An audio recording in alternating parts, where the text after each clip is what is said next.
so its rider falls off backward, right?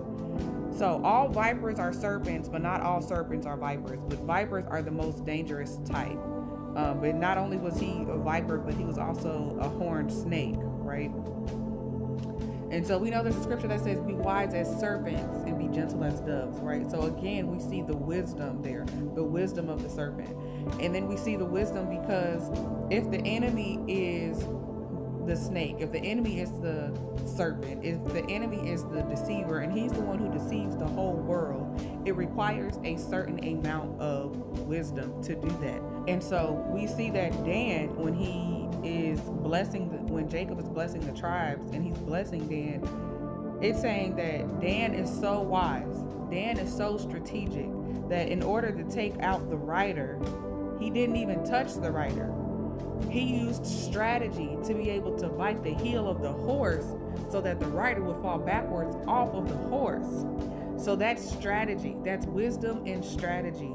So while we're talking about strategy, the Hebrew letter associated with the month of Tevet is Ayin, and that is the picture of the eye. It's an eye, and it's vision, it's sight, it's divine focus.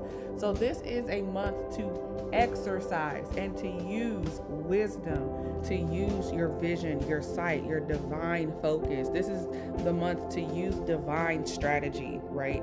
And we see this, a lot of it kind of aligns with the Gregorian calendar, because going into 2026, we see a lot of people now strategizing, what do I want my 2026 to look like? We see a lot of people making vision boards and things like that. But spiritually, to align with God's calendar, now is the time to move in wisdom, to seek him, right? If any man lacks wisdom, he is to ask me and I will give it to him liberally and without reproach.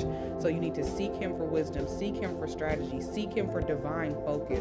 This is not the time to be distracted. This is not the time to slow down. This is the time for strategic authority. God is protecting us. He is our rear guard. He is the one who judges, right? And he is ready to vindicate. He is ready for justice. And we have to move in alignment with him. So things do not just drop in our laps, right? You have to have work of your hands. If God says, I'm going to bless all the work of your hands, there has to be work that you have done so that he can bless it. So this is not a time to hit the brakes, although this is a holiday season and a lot of people like to slow down and rest.